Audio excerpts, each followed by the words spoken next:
Peace and love, brothers and sisters, within the Kingdom of England, Empire of Albion. It is I, Deonde Belmont, from the illustrious noble house of Belmont, and today is December 9th, 2974 of the Berber calendar, which is equivalent to your 2024 Gregorian calendar. And we like to say here all the time, it's a beautiful time for you to be alive. I have to give honor to our Creator, as well as to our saints, martyrs who have come and gone, to our ancestors. I have to give honors to our Cristo, King Edgar the Peaceful, as well our Cristo who have returned as King Edgar the Peaceful today. And his name is King Clifford Jefferson from the Royal House of Plantagenet. I have to give honors to our Queen, Lisa Jordan from the Royal House of Godwinson, to the heirs, trustees, to the loyal members, subjects, as well to those of you amongst the world which is known as Planet Earth or Magna Carta, aka Planet Albion.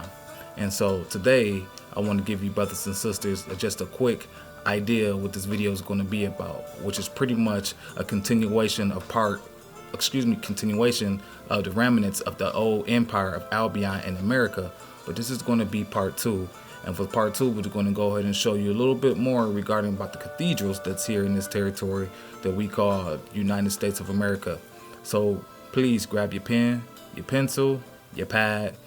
Go ahead and start putting on your thinking cap, because the thing is, we're going to show you that the empire has never really been dissolved. We're going to show you that the land masses that you call America as well as Europe are technically still one land mass. And so the people who were so-called coming from one side of the territory or one side of the empire, they were just pretty much just going from one part of their home to the other part.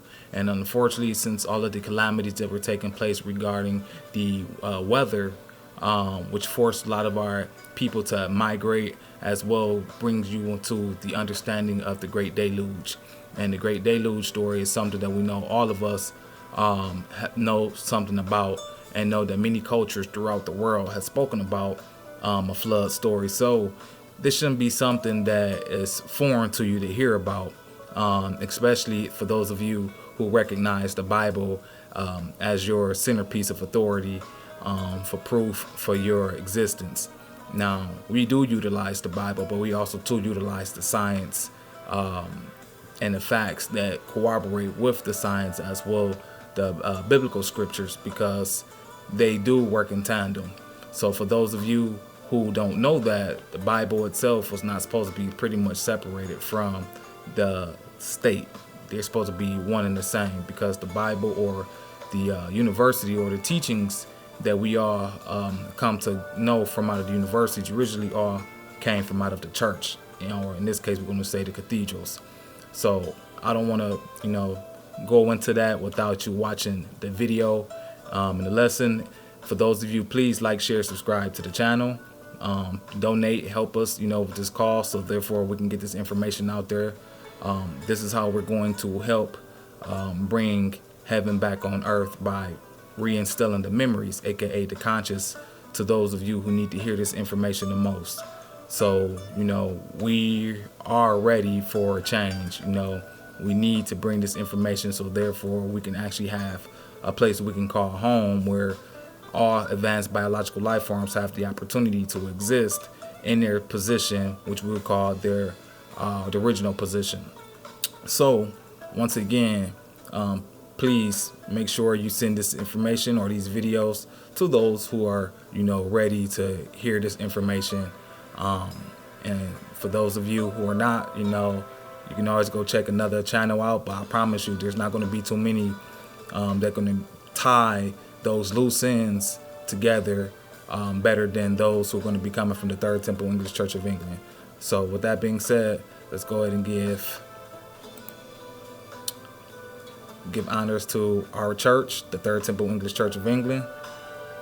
It is the true de jure English church that can be traced back to the original English church, as well, going back to the English Reformation during the time of King Edgar the Peaceful, when he was instilling the intellectual movement through the empire, to bring the people up to a higher state of existence, because we know that the peace that we wanted to have in the realm was only going to be achieved through intelligence and through the Benedictine reform through the monks, as them being the ones that was going to help instill this intellectual movement throughout the empire.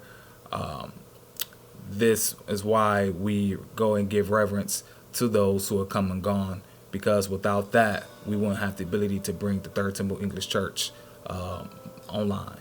All right, so let's go give honors to King Edgar the Peaceful, also known as the Emperor of Albion.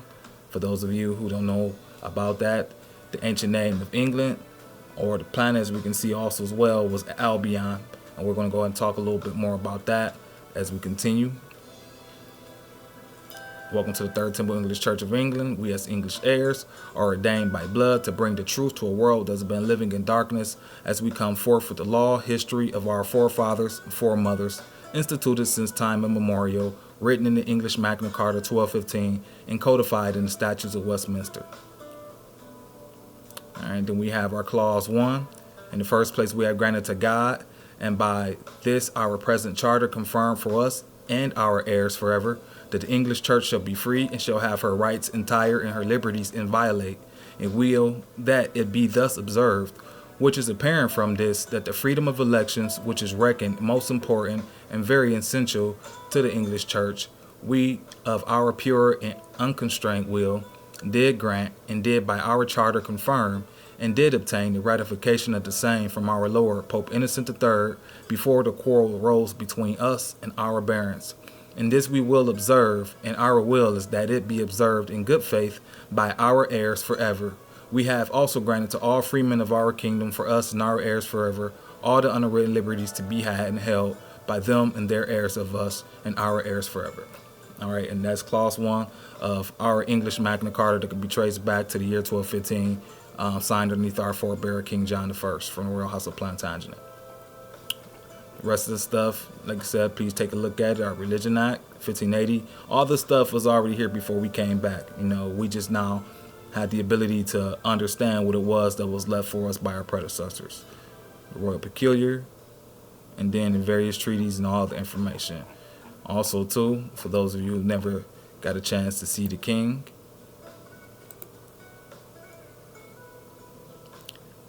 here is our King Clifford Jefferson from the Royal House of Plantagenet. For those of you who understand Wakanda Forever from Black Panther, this is what that means. And those were Berber tribes on that movie, for those of you who don't understand. And we are telling you, we are those Anglo-Saxon Berbers. So he is the Cristo, which you see X, the symbol for the Berber symbol of territory, peaceful territory, because that's what Jefferson mean. As you can see, the image of King Edgar the Peaceful with King Clifford Jefferson. All right, and it says the King Clifford Jefferson was born according to the Unix time epoch pursuant to the Berber Old Style calendar on January 14, 2920 AD. That's 1970, for those of you who didn't know. January 14th is also, too, the year of the Berber New Year. So it's no coincidence that, our Cristo, or Anglo-Saxon Berber King, will return not only on the New Year, but also, too, the same year that the Treaty of Paris, the same, not year, but the same date and month that the Treaty of Paris was ratified, was January 14th, 1790, January 14th, 1784. All right, so let's continue. It says, the surname descends down from King Edgar the Peaceful, Jesus Christ, from which all the angelic descendants will be springing forth from the soil of the garden of the Plantagenets, heirs, and successors of Fulk IV, Godfrey I, Godfrey II, Count of Gatineau, and his wife Ermengarde of Anjou. In 1060, the couple inherited the title via cognatic kinship from an Angevin family that was descended from a noble named Ingilger, whose recorded history dates from 870. During the 10th and 11th centuries, power struggles occurred between rulers in northern and western France, including those of Anjou, Normandy, Brittany, Poitou, Blois, Maine, and the kings of France. In the early 12th century, Godfrey V, Count of Anjou, married Empress Matilda, King Henry I's only surviving legitimate child and heir to the English throne. As a result of this marriage, Godfrey's son, Henry II, inherited the English throne, as well as Norman and Angevin titles, thus marking the beginning of the Angevin and Plantagenet dynasties. The king's distinct surname Jefferson has emanated from its former Jeffrey from time immemorial, resurrected by engrams, also called autobiological memory of self, remembered down through time existing beyond the reach of memory, record, or tradition, indefinitely ancient, ancient beyond memory or record. In law, it means that a property or benefit has been enjoyed for so long that its owner does not have to prove how they came down to own it.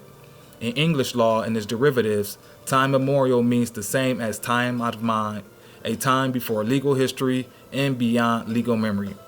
The king's certificate of live birth shows that the said persons assumed father Jerry Thurman and mother Betty Ann Jefferson, daughter Leodis Jefferson, born January 19, 1914, origin demographics is Georgia and Mississippi.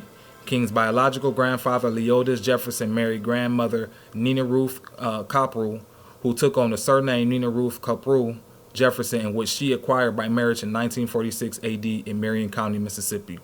The king's grandfather and grandmother, along with their children, had to flee Mississippi in the Second Great Migration of the South because of the second and third incarnations of the Ku Klux Klan, who made frequent references to themselves as America's white Anglo-Saxon Protestant blood, harkening back to the 19th century nativism. The king confirms that in 1945, the second incarnation of the Ku Klux Klan was over 3 million to 6 million Klan members committing treacherous acts upon the free people now through self-classification called color or black, who were living in the territories of Georgia and Mississippi in what is called the Mississippi culture. The second Klan started small in Georgia in 1915. It grew after 1920 and flourished nationwide in the early and mid-1920s, including urban areas of the Midwest and West known as white Anglo-Saxon Protestants, who have usurped my father and mother estate in which I have returned for. And that is the king's biography. For those of you who need to see it or haven't had the opportunity to see it, but this is the true de jure Anglo-Saxon king, King Clifford Jefferson from the Royal House of Plantagenet. All right, so we must give honors where honor is due, because without him, we won't be able to be resurrected today, because he is the representative, the head for the English crown, known as the Crown of England. And as you go and see through the rest of this lesson, you will come to truly understand and know that he is who we say he is, and we are who we say we are. And you are who we say you are, because we know who you are. All right, so I don't want to get too lost into the intro, because this lesson is very long, but it's very important for you. You need to know who we are, where our authority comes from, and what time it is. And once again, brothers and sisters, we are underneath that same energy that existed not only in the time of the American Revolution, but during the time of what they call the Middle Ages, after the dissolution of the monasteries time in the 1500s. And then this energy also can be traced going all the way back to the time of our forebearer, Edward the Elder, when he was around. And before after Edward the Elder, then you had our forebearer, King Ethelstan, who came in 927, known as his first Anglo-Saxon king of England. And that was 3 years right after Pluto transited out of Aquarius into Pisces. So as you can show you how the energy works, that he transforms. Pluto transforms. He tears down and he rebuilds. And so that's what's happening now. We're being rebuilt. And what's being rebuilt right now is the Kingdom of England, the de jure Kingdom of England.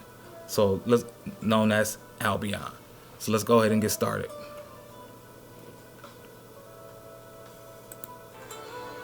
So once again, back to our brother Jon Levi, because he has done a marvelous job on his research. He done an excellent job on his video.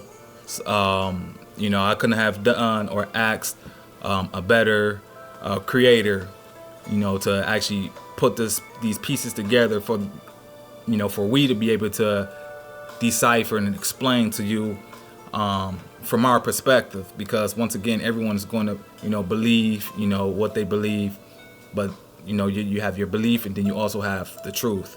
And in the court of law, it's not about what you know, it's about what you can prove. So let's go ahead and watch this video. And once again, like, share, subscribe to the channel. Don't forget to donate to the cause, the English Church, Cash App. Once again, we need help, we need assistance. For those of you if this information resonates with you. Also, too, don't forget to check out the Third Temple English Church of England, headed by the de jure King of England, Clifford Jefferson from the Royal House of Plantagenet. Gotta watch those videos, those lessons, brothers and sisters. Get your conscience that you need, especially if you're ready to be part of the next paradigm shift. And the next paradigm shift is what? The kingdom of heaven being resurrected here on earth, which we know as the kingdom of England. All right, so let's go ahead and get started.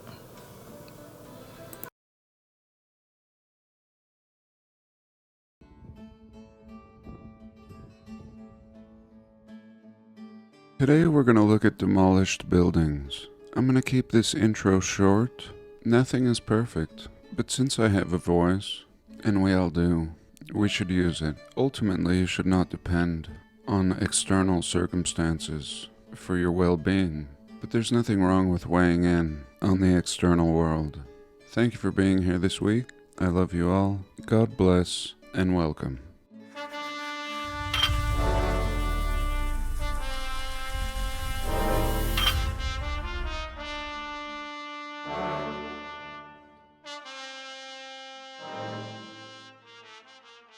Here I want to look at some demolished wonders. This is an interesting little story or showcase by Jackie Agate, and I like when the people who have no idea about this research we do put together a showcase like this, showing that they have intuition. Something is speaking to them, but they just haven't found my channel yet. They don't have permission to think outside the box. Of course they do, but sometimes a fool like myself must come first. Many of you do, but I don't want to call anybody else a fool. It is my favorite card in the tarot deck, often depicted with a companion dog. So here, this is not far from my house, I believe. This is Goblin Valley, and within 3 or 4 years, somebody went out here and knocked some of these over. They filmed it and put it on YouTube, and I believe they got fined. And I thought it was really interesting that the author of this article included these along with old world buildings. And she's right, again, intuitively. They do belong in this showcase together. And even if somebody knocks these down, the idea is that they've already been destroyed. In our community, we recognize these as the remains of buildings melted in a super cataclysm, similar to the stone circles that people talk about all over the world. People are so baffled by the stone circles, they don't realize what they used to be.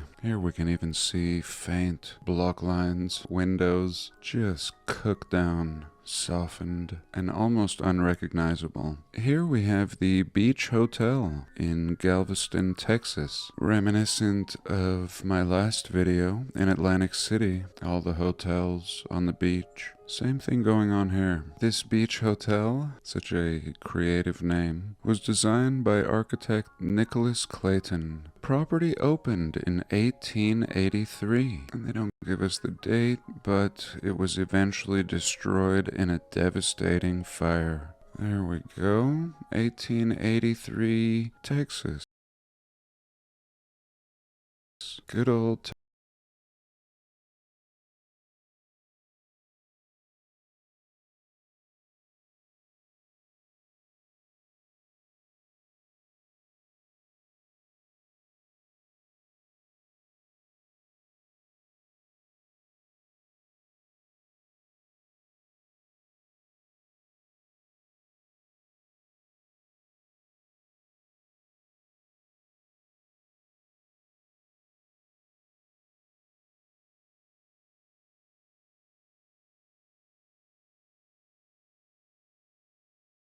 just a tour. Today we're going to look at cathedrals. This old cathedral. Welcome.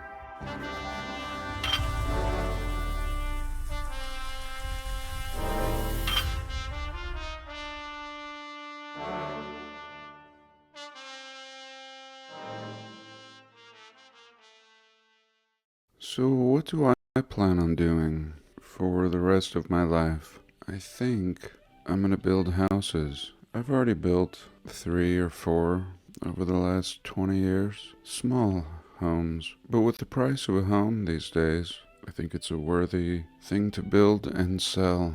I'm not sure what I'm gonna share today. I wanted to share some meltage, and maybe I'll start with this. This is a little book that I made, never finished, just kind of laid it out. And here we have the Cathedral of St. Paul, Birmingham, Alabama. A brick building completed as a church in 1893. There we go. Here we have the Cathedral Church of the Advent, Birmingham, Alabama. The first was completed in 1873 but destroyed by fire, and the current one was completed in 1895. So the first one burns in a fire and quickly they rebuild. There we go. And here, Now check out these years that a lot of these churches were built and what happened to them, and then you can see the architect work for those. These are churches here in America, brothers and sisters. You would think that you were in Europe looking at these pictures, but these are literally here in America. And then the time frame when they said they were created don't fit the narrative. You mean to tell me that you had the same skill set to create this right after the American Revolutionary War, even the so-called Civil War? You had enough time to build these churches just like the ones that was over there in so-called Europe?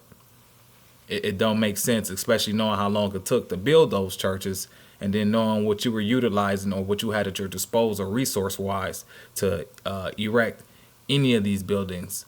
So you have to start utilizing your common sense, when you start questioning the narrative, especially what they're telling you in regards to history and these buildings, which we call landmarks. All right, let's continue.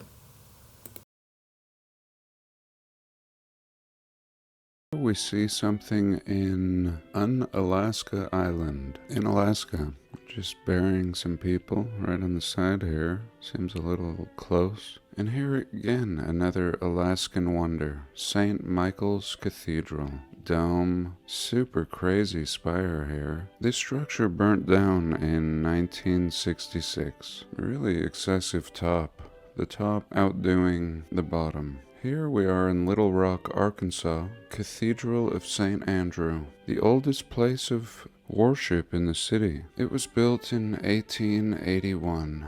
There we go. The proud churchgoers here posing for the picture. A lot of debris and a really decorative roof here. Just pretty unbelievable. Here we are in Laramie, Wyoming. Wyoming to this day is as cowboy as it gets. Very few people and cities, just a lot of land. And here we have a cathedral in Laramie. Laramie's not even the big city. Here we go. All weathered and looking like an oil rig and a cathedral at the same time. It was established in 1868 and built from 1892 to 96. There we go. A cowboy wonder. Really castle-y over on this side. And here we have St. Mary's Cathedral in Cheyenne, Wyoming. Just a beauty. Really excessive tower over here with ventilation. And another old world wonder to the left back here. You can see the columns, kind of like a City Hall. And yeah, construction began in 1906. It was built by Moses Patrick Keefe. Go Moses. Here we are in Spokane, or I think they say Spokane, Washington. Cathedral of Our Lady Lord. Really excessive. And this seems like an afterthought, really. The brick church was constructed 5 years later. 5 years after 1881, originally holding mass in a converted carpenter shop. Quite an upgrade. Here we are in Richmond, Virginia, the Sacred Heart Cathedral. So here we see kind of a hybrid. This looking like a city hall in the front, Greco-Roman design. And then we see all the elements of a cathedral. Domes, towers. It was completed in 1905. There we go. And here we are in Wisconsin. All Saints Episcopal Cathedral, Milwaukee, Wisconsin.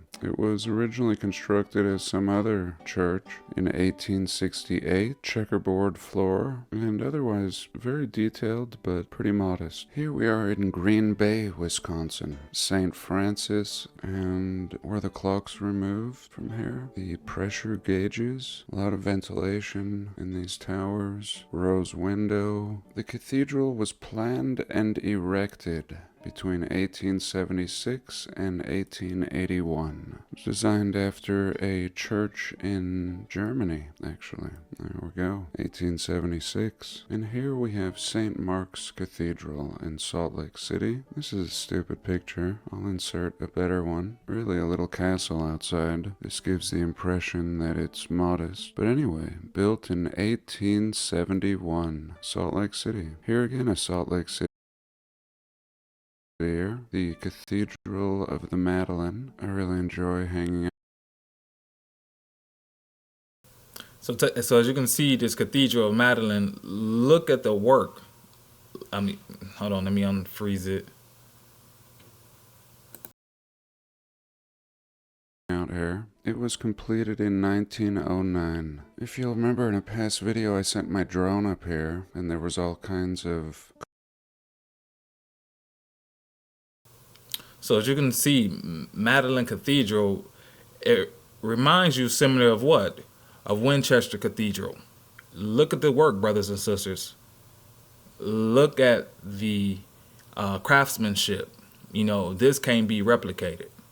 And they're trying to give you a time frame that don't truly fit what actually happened in regards to how could they actually build this, you know, with that narrative. It doesn't make any sense.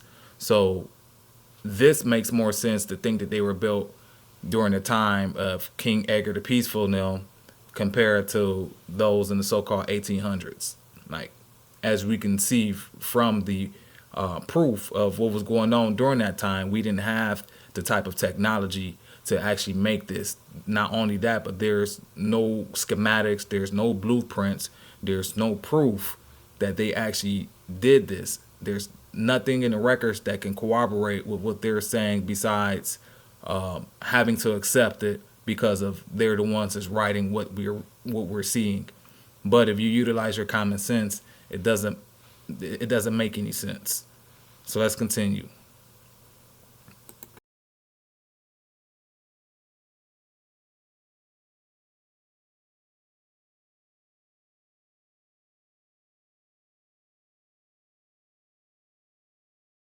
Poking up.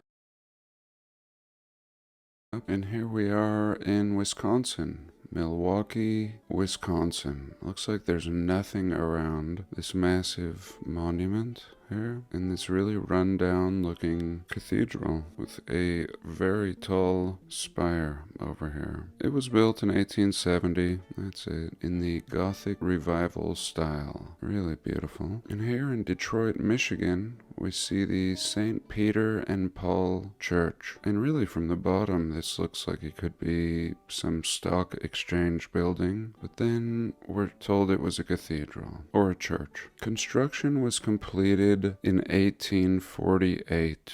Okay. Milwaukee, Wisconsin. Looking really stout and top heavy. The St. James Episcopal Church, built in 1 year with walls of limestone. There we go. This photo looks like it was taken in the 60s. Could be wrong. And here the 16th Street. So they said that St. James Church was built in 1 year. 1 year. When have you ever seen them build anything that resembles remotely what we're looking at built in 1 year?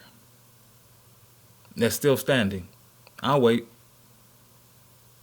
Because you won't. You will not. These people are literally playing mind games on you. Because no one's truly questioning them until now.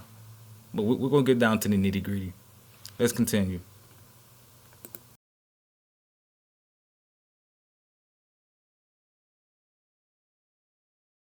Baptist Church, really seeming more like a factory. Otherwise, there would be a little more symmetry, but these are all functional parts in my opinion. Building was completed in 1884 under the supervision of its pastor. What, he was a builder too? The city condemned the structure and ordered it to be demolished. There we go. Thank you, city, for your condemning so quick to pass judgment. Of course. Church. And here we are in West Virginia, St. Joseph's Cathedral. We see the interior, super over the top, 1850s. And they really packed them in tight here in these pews. Now let's jump over to California, Sacramento. A lot of wonders in Sacramento. And this is the Cathedral of the Blessed Sacrament. There we go. Now this is a real beauty. It was consecrated in 1908. I wonder what a consecration looks like. And she's really weathered, really stained, and lending to this vintage idea. A lot of staining around the ports. And here we are in Wisconsin, the Basilica of St. Josaphat. This just having all the elements. Beautiful dome, beautiful columns and entryway, 2 short towers. Unbelievable. Go Wisconsin. It was dedicated in 1901 by the Archbishop. We see windows, mud flooded, 1, 2, 3. Miniature rose window over this entrance. Of course, a larger one up here. Here we see a massive organ in Denver, Colorado, and a little assortment of rose windows here, and cheap seating in the center. Built in a year, 1891 to 92. Organ pipes included. St. Paul, Minnesota, Church of the Assumption. Now they're telling us the truth. How are they building these churches within 1 year?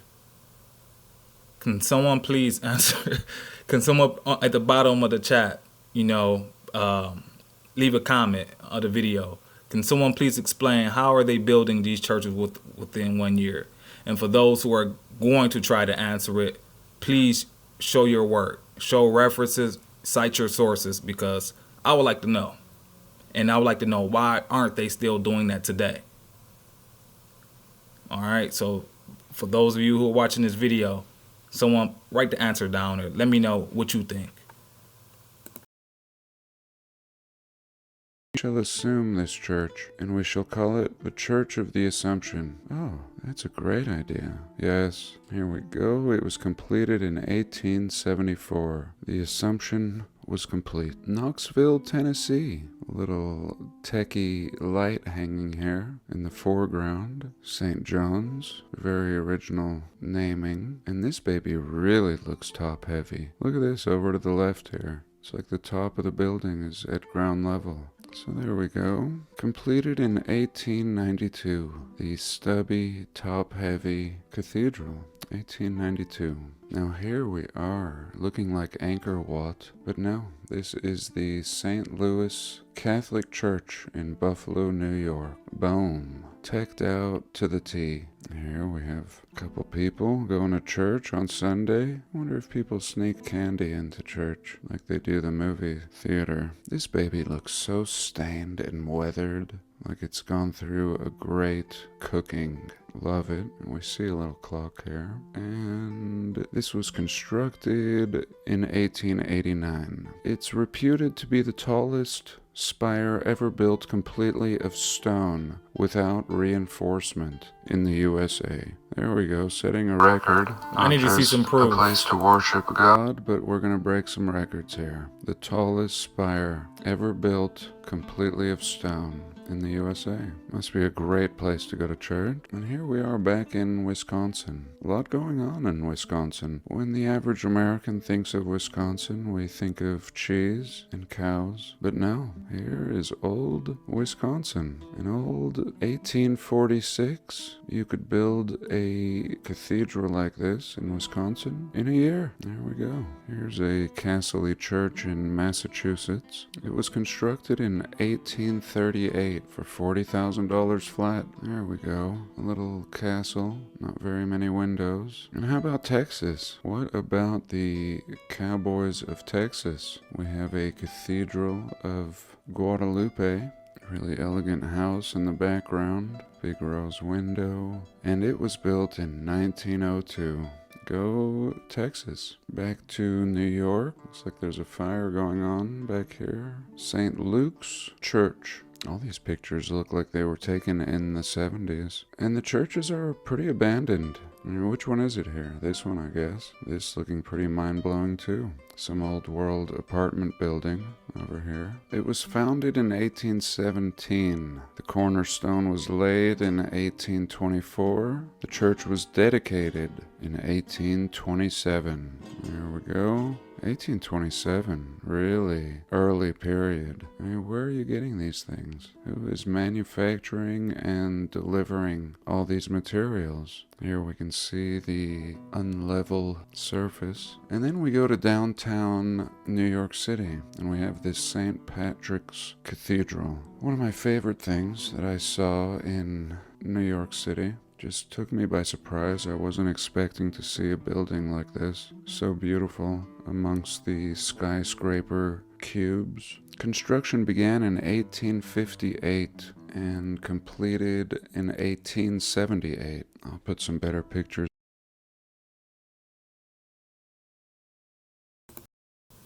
Looks just like Winchester Cathedral, brothers and sisters. It's the same people who did that work over there.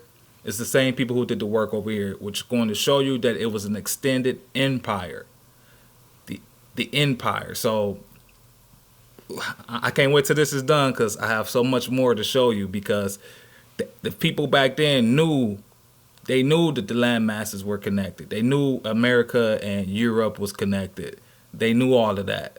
Unfortunately, we forgot because of, the new modern day indoctrination. But let's continue. Let's continue to keep looking at this grand work of art, because he's done a marvelous job and curating, these videos for us to be able to, to wow at these marvels, that our ancestors have left for us to be able to. We're supposed to actually be in these cathedrals, these monasteries, these abbeys. We're supposed to be back into this. So that's the reason why it's beautiful to be able to see it with our own eyes today, and to be able to talk and give you a proper understanding in regards to who's supposed to be the inheritors of them. So let's continue.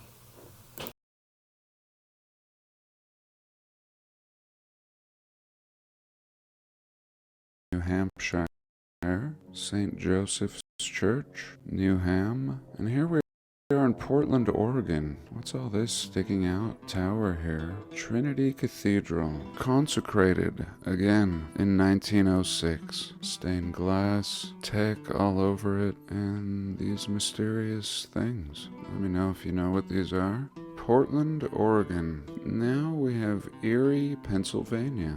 This looks like a lithograph, super beautiful and over the top. It was completed in 1893. Really beautiful rendering. This tradition seems to look at his work, continue man. to this day. Look at this. Architectural plans rendered in this fashion with the trees and everything. Really similar. Oklahoma City, we have the St. Paul's Cathedral. Sioux Falls, South Dakota, the Cavalry Cathedral. This definitely looks older. It was completed in 1889, and yet it seems like no photos are taken during the construction or completion. Based on the cars, these photos are taken way later, and the buildings are already abandoned and weathered. Just my opinion. Here we are in Cleveland, Ohio. Cathedral of St. John the Evangelist. Was that really necessary? Couldn't it just be the Cathedral of St. John? And this thing's huge. Just a mind blower, taking up a few blocks.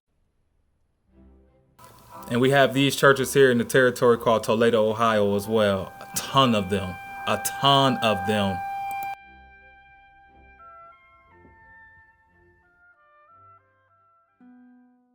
Again, a tower that seems kind of stubby. It was completed in 1852. Pretty poor picture here. And look at this, like a little hotel on the side, a little Holiday Inn. And here we are back in Texas. I love these old Texas, anything in the West really, But this is the Cathedral of St. Mary in Austin, Texas. Really beautiful and really weathered. And the weathering is just in a strange place. Like, this is really strange. Unless this was venting some kind of gas or, I don't know. Short columns here on the entryway. And big old rose window. Dedicated in 1884. And, you have to realize that right alongside of these you have city halls. I could make this same presentation with city halls or courthouses. But today we're just looking at cathedrals. And this is a mind blower. And this is also absolute proof of why this building looks so top heavy. Well, you can see over here, where my pointer is, there's a whole level. There's windows here that have been revealed. And it makes sense. It looks like it should have another level. And here they've excavated the windows, but left this mound all around. Absolute proof it's not just that they look top heavy. And that's why. In Helena, Montana. Hallelujah, Montana. I mean, talk about cowboy again. What year is this? This building had its first mass in 1914. There we go. Had its first mud flood mass somewhere in here. Unbelievable. Here we are in Portland, Maine. Look at the size of this domage in here. Here we see these people having a ceremony of some amazing. sort, perhaps consecrating something. Look at this. Look at all the statues up here. Portland, Maine. Built in 1866. I mean, what a strange thing. 1850s up till the 1900s, just pumping out these works of wonder. Look at all the lights in here. That's another thing. A lot of these built before lighting. Here we see what looks like electric lighting. But 1866, you're going to think about building something like this? Now we see... And it was built in 1902. Go Texas. Back to New York. Looks like there's a fire going on back here. St. Luke's Church. All these pictures look like they were taken in the 70s. And the churches are pretty abandoned. I mean, which one is it here? This one, I guess. This looking pretty mind-blowing too. Some old world apartment building over here. It was founded in 1817. Now, we also have to pay attention to the dates that they said these are being built, and you have to understand what happened during this time frame. In the 1800s, after 1784, after 1783, the signing of Treaty of Paris, this is pretty much when the United States now had, we're giving territory for them to pretty much do their corporate enterprise or monopoly.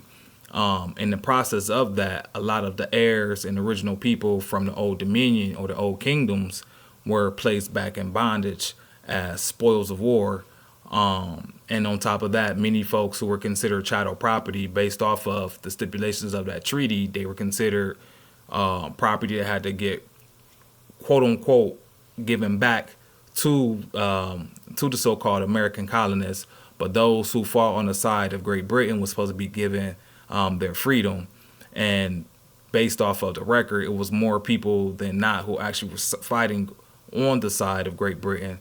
So that's the reason why we're dealing with this confusion regarding, identity and nationality and all these sorts of issues. And as you can see, right after that American Revolutionary War, this is when, especially during the time where the so-called people from those the kingdoms were in a state of bondage. So all of these so-called churches or whatever all been built and erected during the so-called time that the original people of the kingdoms were placed in, like I said, in bondage.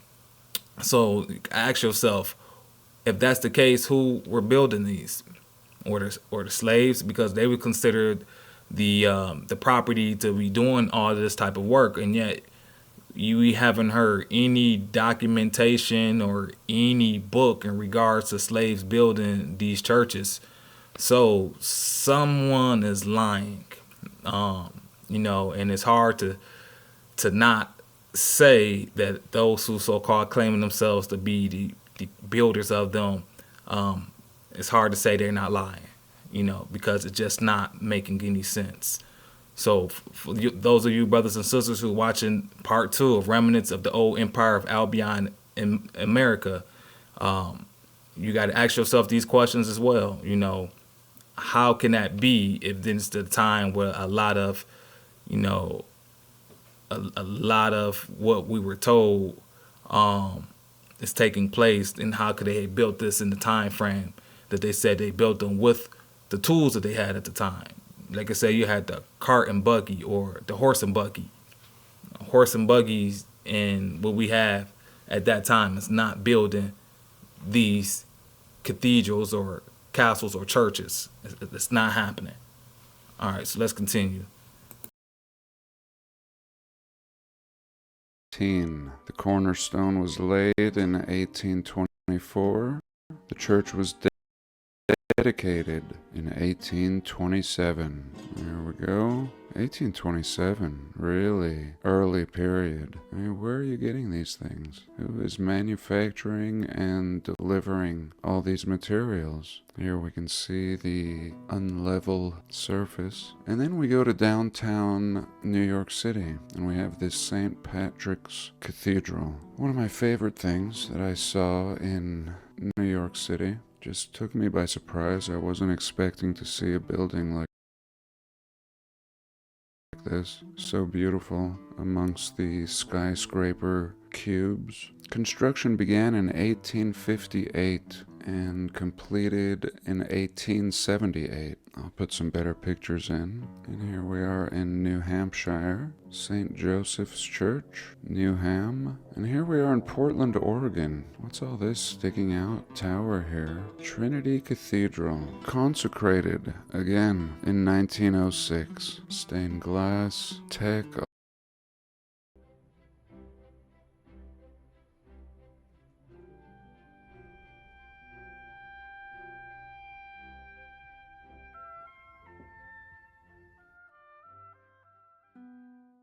Again, a tower that seems kind of stubby. It was completed in 1852. Pretty poor picture here. And look at this, like a little hotel on the side, a little Holiday Inn. And here we are back in Texas. I love these old Texas, anything in the West really. But this is the Cathedral of St. Mary in Austin, Texas. Really beautiful and really weathered. And the weathering is just in a strange place. Like, this is really strange. Unless this was venting some kind of gas or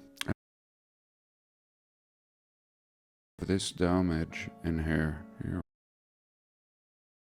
Louisiana. Completed somewhere between 1900 and 1905. Construction began in 1857, but the Civil War put a stop to things for a little while. Here we can see Salina, Kansas, just a little cathedral. A cathedral here in Chicago. Really impressive tech on the inside here. Boise, Idaho. Really out of place for Idaho. It was dedicated in 1870, but destroyed in a fire 18 days later. The Lord didn't approve of the first one. Savannah, Georgia here. St. John the Baptist Cathedral. Alberta, Canada. Ottawa, Canada. Super beautiful. And mud-flooded windows. Very top-heavy. Holy Trinity in New Westminster, little hybrid castle. Another Cathedral of Assumption, and here's one in Toronto. Unbelievable here. This one is Look at this cathedral, brothers and sisters. Look at this. Cathedral Basilica, consecrated in 1848. Again, Canada, British Columbia, Vancouver. I think these might be a couple oxen right here. Winnipeg, really beautiful. Almost World's Fair-like. Again, Winnipeg. If you'll remember a past video, I proposed Winnipeg might have been the castle-like city hub of North America. And here we are. These are just some random cathedrals. Again in Canada, very snowy on this day. Newfoundland. It kind of makes its own case. It almost really doesn't matter what I have to say. Those with eyes to see will see. But yeah, I'd like to look at a little bit of... Now pay attention to the locations. Once again, he's saying that this is Canada, and I'm going to show you that Canada originally would have had another name, and that's because they knew what this place was. So just watch, continue. of meltage. One of the most difficult things to try to explain is meltology. In one way, with an unobstructed mind, it's very clear to see, but it's a pretty heavy journey to introduce someone to. Thank God I'm not introducing anyone to the idea by now. Here we're looking at Petra. Petra is a great example, and most people are focusing on the pristine parts, but I often think it's more interesting to look at the less pristine. Here, for example, we see a pattern. Square column, cylindrical, and square. And down here we see what looks like square, column, and the edge. Perhaps another one here. And so we can begin to follow the pattern of the building in all directions. Here there was a chamber on this side, and here as well, but now it has rock curtained over. A thin veil of flowing material seals it shut. Here we can see the same thing, but a little opening remained. And perhaps people chipped this off, revealing the underlying intricacies, but otherwise we're told in history that some goat herders built this. And why bother with goats if you could build this? And one last little look up here, we see openings, and all of these will have been windows, doorways, now almost unrecognizable. And we have areas like this all throughout the realm. What we don't have is the pockets of preservation. Now, I think they existed. We have tales in the Grand Canyon of some pockets like this. And in North America, I think they become national parks, get cemented over, off-limit zones are put in place. So again, most people would focus on these central points, when I think everything around it is really where we need to focus. And here we're looking at stolenhistory.org, or net, now it's net. And there is one thing in particular that I want to show you, but I felt we just had to recap a little bit. This is a city in Turkey, apparently, and here we go. We would be told that they didn't quite finish it, perhaps. And here we're told this is a clock tower, and sure enough, a tower. Okay, and that's pretty much all for that video from Jon Levi. So once again, got to give honor and credit to the brother for doing this great work, because it helped us to be able to show you what it is that we're trying to show you in regards to our mission. So let's go ahead and go to the next part of this. Okay, so the name of this, once again, this lesson is called Part 2, Remnants of the Old Empire of Albion in America. Now, we just went ahead and did the video of Jon Levi showing you the cathedrals, churches, abbeys, etc. here in the territory that we call America. And I've been explaining to you that Albion is also the name of not only England, but also the name of the earth.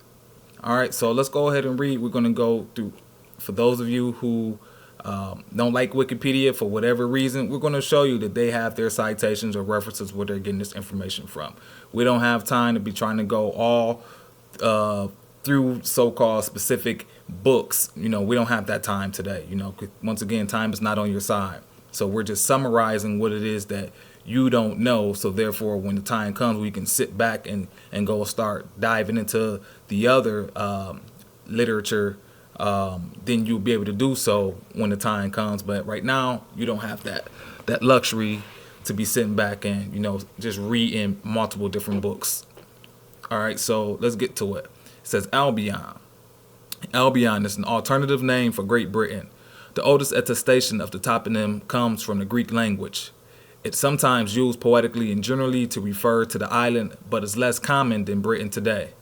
The name for Scotland in most of the Celtic languages related to Albion. Alba in Scottish Gaelic, Albin in Irish, Nalbin in Manx, Albin in Welsh and Cornish.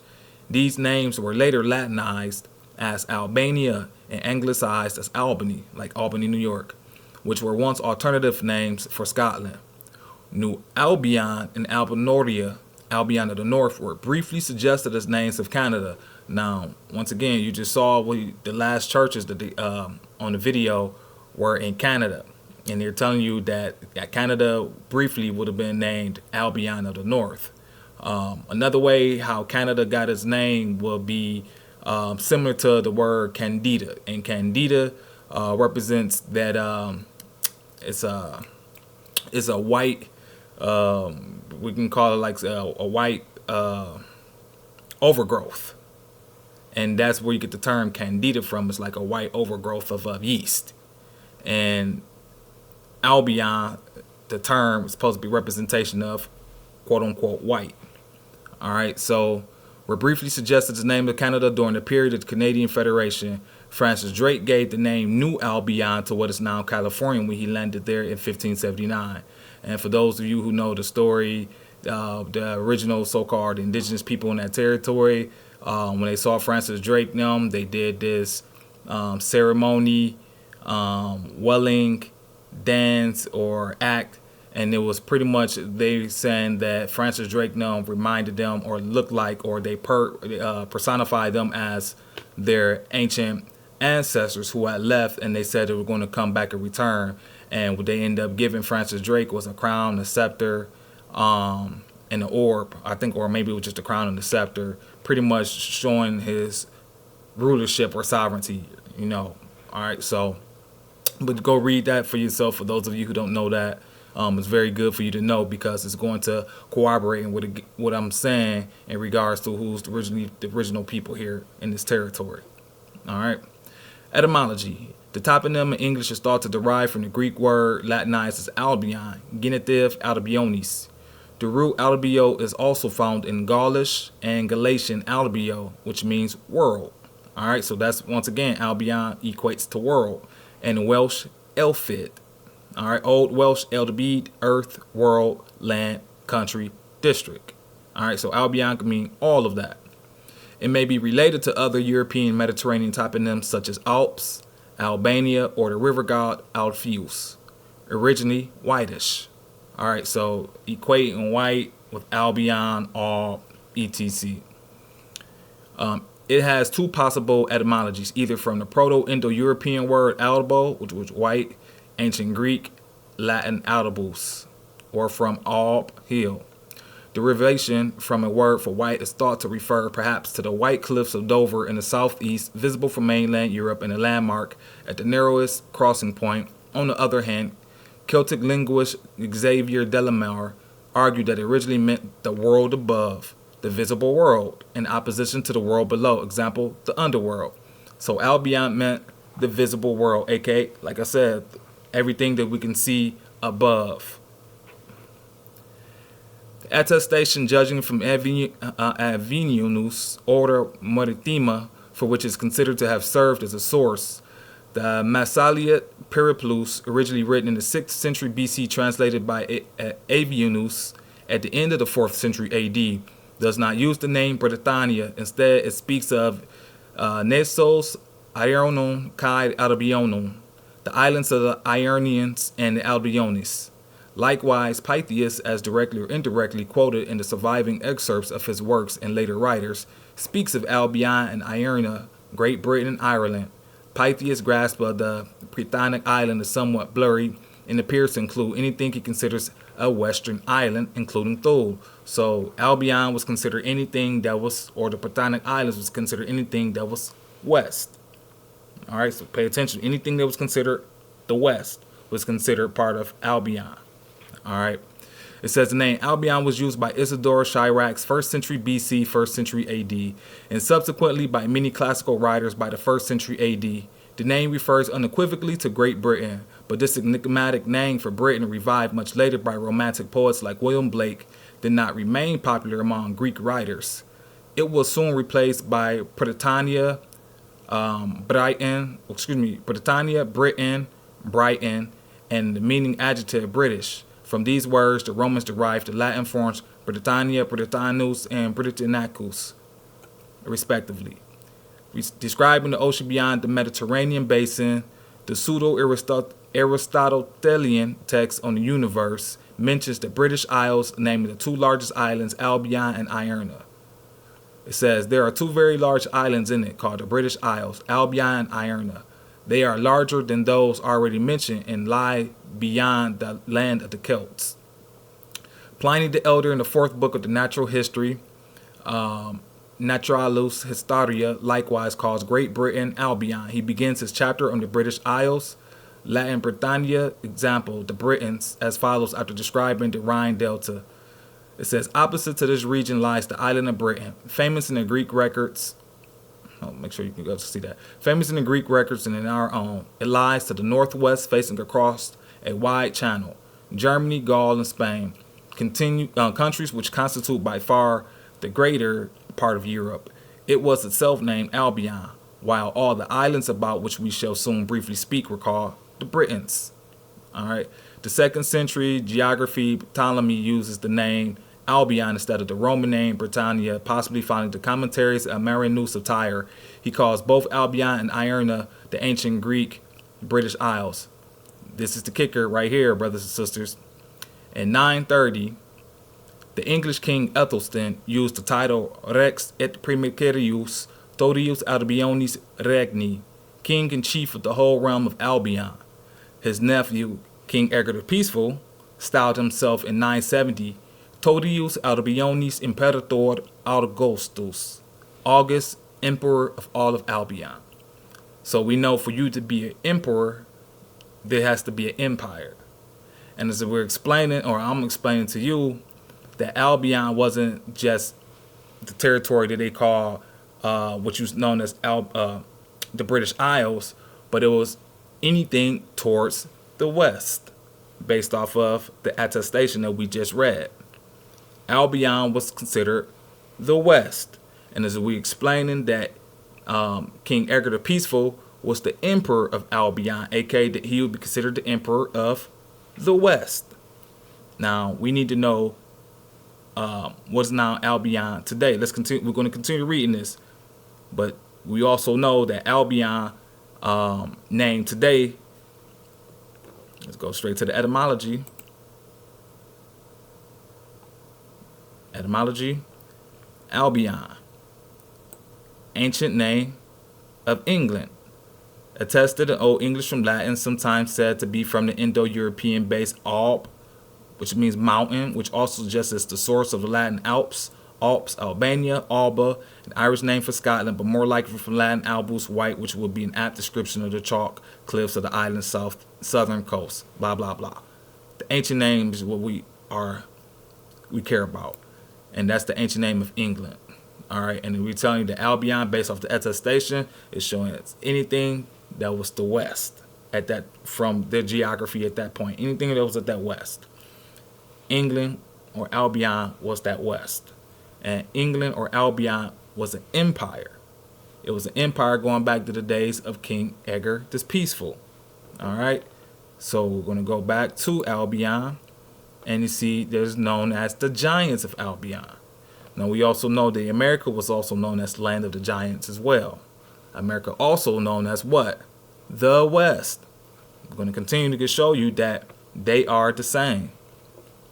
So the Giants of Albion, and this is very important to hear and understand this right here, because what's taking place over there, what's taking place here in the West or in America is because of what this place is. The fact that you don't know the history is the reason why y'all constantly going to continue to succumb to these woes and calamities and mishaps or whatever, because you don't know where you are. I know where you are, but you have no idea where you are. And we're going to help explain that to you, so hopefully you can make a choice if you decide you want to come up out of the fogginess and step into the marvelous light. So it says, a legend exists in various forms that giants were either the original inhabitants or the founders of the land named Albion. John Milton told the story in his History of Britain 1670 in Book 1. He recounts that the land was subdued by Albion the giant, son of Neptune, who called the land after his own name and ruled it 44 years. All right. Now, this is Godfrey of Monmouth, and those of you know about Godfrey of Monmouth, his work was considered fact all the way up to the 17th century. All right, so it says, according to the 12th century Historia Regum Britanniae by Godfrey of Monmouth, the exiled Brutus of Troy was told by the goddess of Diana, Brutus, there lies beyond the Gallic bounds an island which the Western Sea surrounds. What's the Western Sea? The Atlantic. The western sea surrounds, by giants once possessed, now few remain, to bar thy entrance or obstruct thy reign. To reach that happy shore thyself employ, their fate decrees to raise a second Troy, and found an empire in thy royal line, which time shall ne'er destroy nor bounds confine.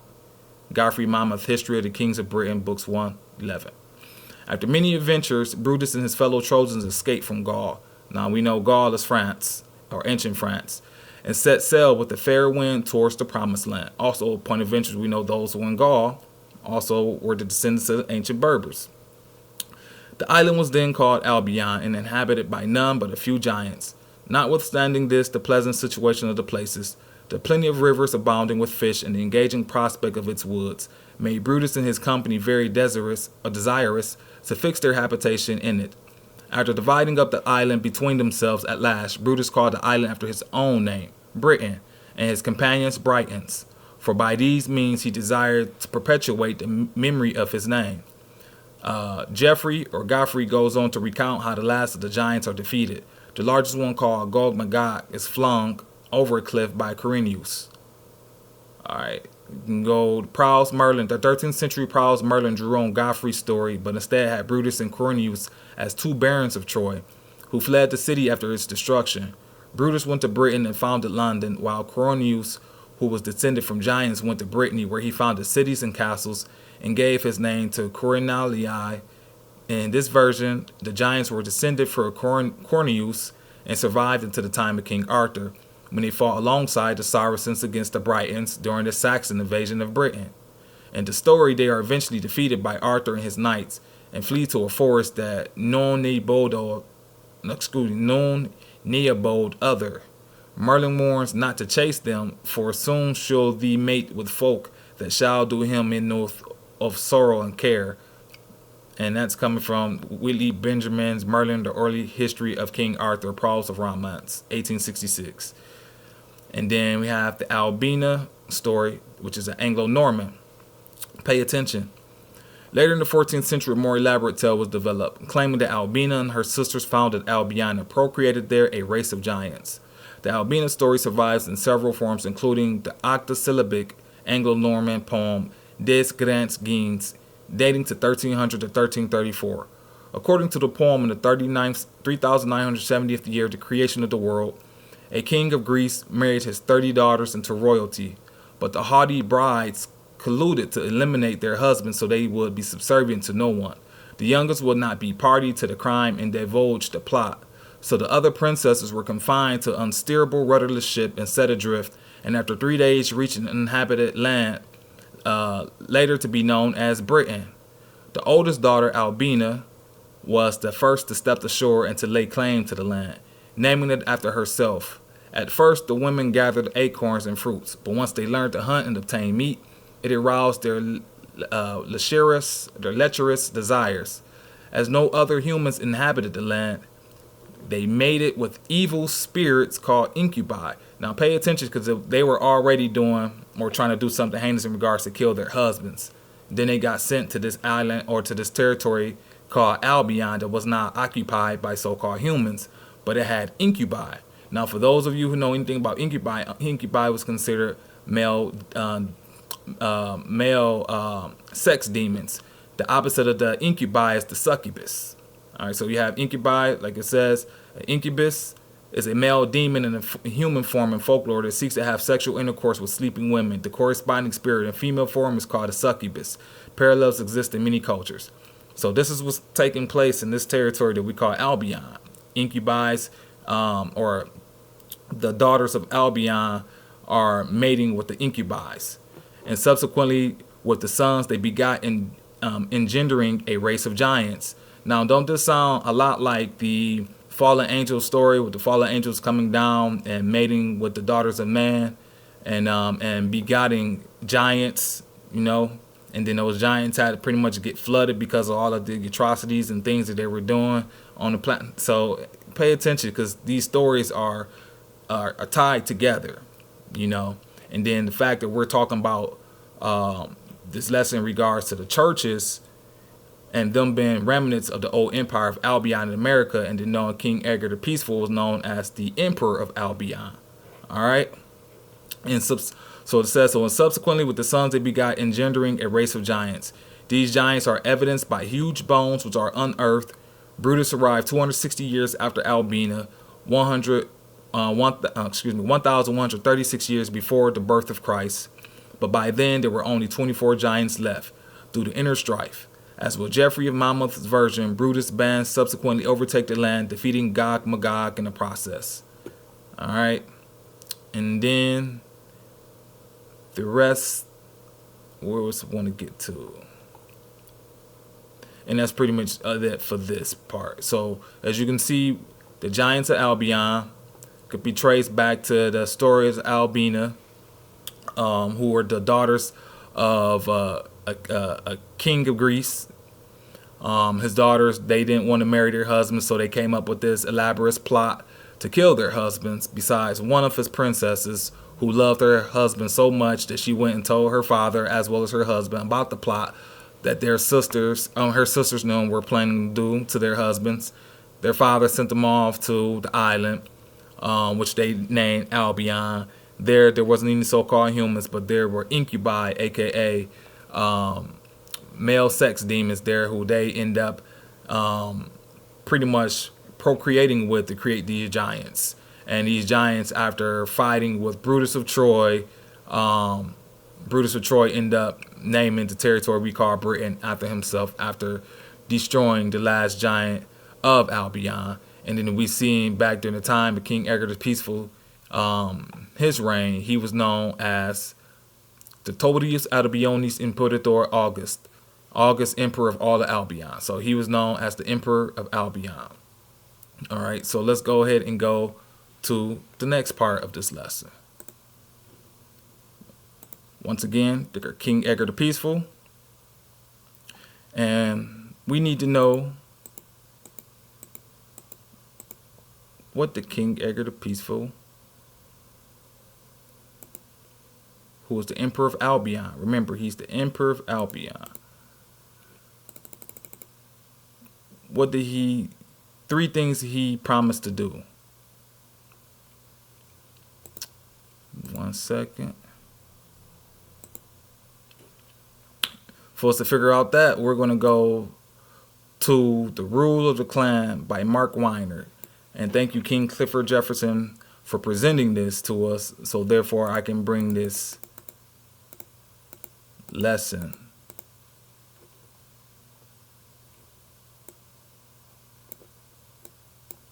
Don't forget, brothers and sisters, please like, share, subscribe to the channel. Don't forget, leave comments down at the bottom. Let me know what you think. As well as for those of you who this information is privy to, we're looking for our long lost English heirs and subjects of Great Britain, because we are in a state of emergency.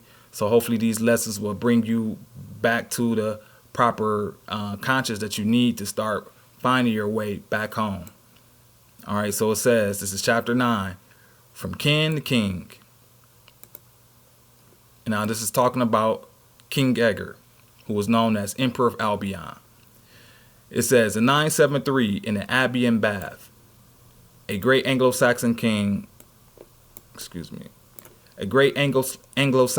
lay prostrate before an altar while the Archbishop of Canterbury wept with joy. The king was Edgar I, known as Edgar the Peaceful, and at age 30, he was the 14th year of an exceeding successful reign. Under his rule, England revamped its currency, streamlined its central administration, sustained its military authority over a once restive island, and recognized its counties along lines that would remain essentially unchanged until 1974. The Archbishop was Dunstan, a determined reformer of the English Church, an advocate for its monastic interests. Overcome by the king's humility, he sang the hymn Te Deum. Through his tears, we praise thee, O God. We acknowledge thee to be the Lord. A half-century later, he will be canonized as a saint. The occasion for Edgar's pious self-effacement and Dunstan's joy was the king's coronation. Tellingly, the ceremony was held on Pentecost, when Christians celebrate the descent of the Holy Spirit on the apostles. The age of the king, too, was significant, the same at which Jesus began his ministry. The ritual began when Edgar, wearing a crown and holding a scepter, was led into the abbey by a parade of white-robed clerics, that's the Albs, a crowd of priests, in the words of the Anglo-Saxon Chronicle, a throng of monks and council sage. The ensuing ceremony was filled with all the pageantry of great royal events in England today. The king would be anointed with holy oil from an animal's horn. He would be given a ring, a sword, a crown, a scepter, and a staff as symbols of his rule.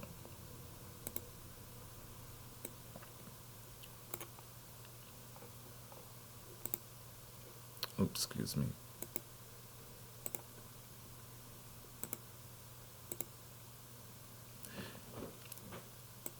All right, let's see. The transformation. The abbey will resound with the joyous antiphon from 1 Kings, Zadok the priest, and Nathan the prophet. But in the constitutional terms, the most important part of the ritual came when Edgar spoke.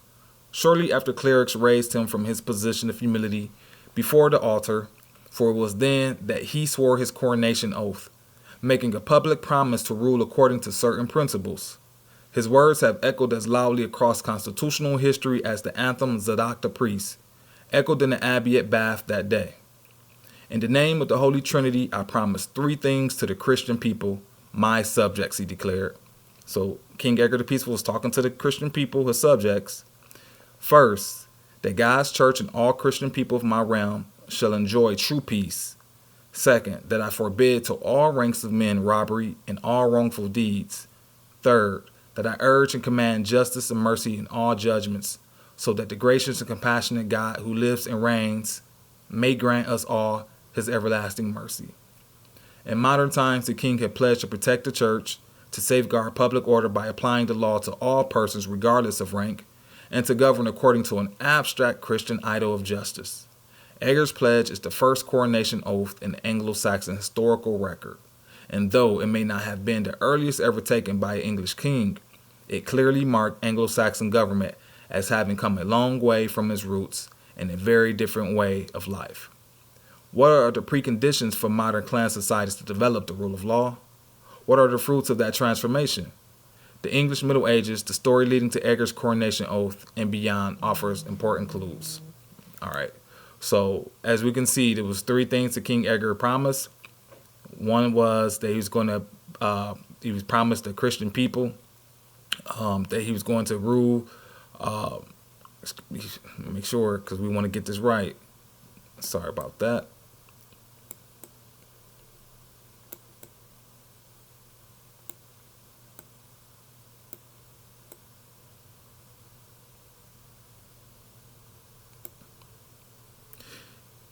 All right, so he says first that God's church and all Christian people of the realm should enjoy true peace. All right, so true peace within the Kingdom of England, aka the Empire of Albion, underneath King Edgar the Peaceful's reign. Second, he forbid to all ranks of men robbery and all wrongful deeds. And third, he urged and commanded justice and mercy in all judgments. So that the gracious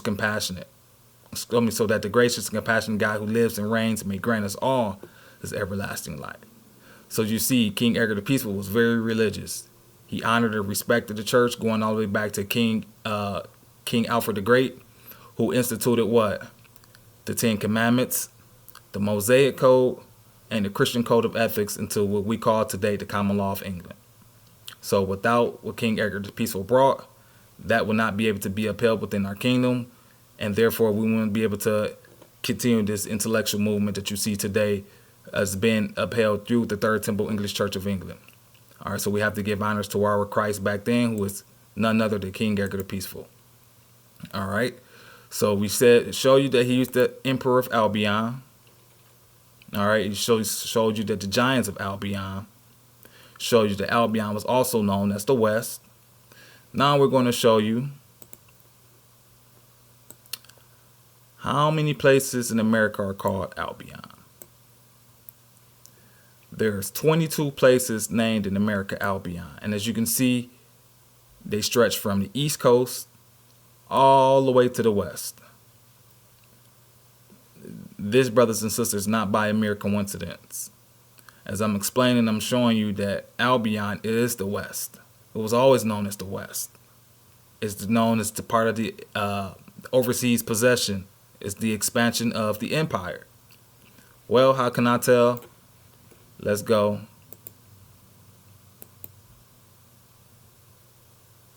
to, we're going to do first.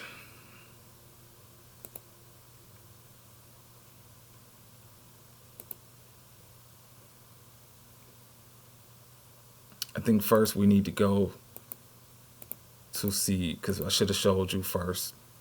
We always have to go to who was these so-called Christian subjects that King Edgar the Peaceful was speaking to. Well, we know many people, especially our brothers and sisters here, historically grew up and known black people as being Christians. And I don't like utilizing that term black, but for the sake of the lesson, we're going to use it. And for you to know who you are, let's go to the 1740 South Carolina Negro Act, like I always do. Why? Because there's going to be new people who's going to look at these videos and want to know who so-called African Americans, aka Negroes, are ethnically. And to know that, we're going to utilize a statute of law or act of law. Even though it may not be active today, the verbiage still holds value, in regards to what it is, and I'm trying to show you, brothers and sisters. So let's go ahead and get this to load. Once again, it's going to go straight to Section 4 of this act, which says what? It says Negroes are the ancient Berbers. While that's low, let's go ahead and go to the 1911 Encyclopedia Britannica. All right, let's get in here. For those of you can see, Encyclopedia Britannica, 1911 edition. And we're just going to go to the term Berber. Just let all of this load up. Okay, as you can see, Berbers. We're going to go to a specific part, right?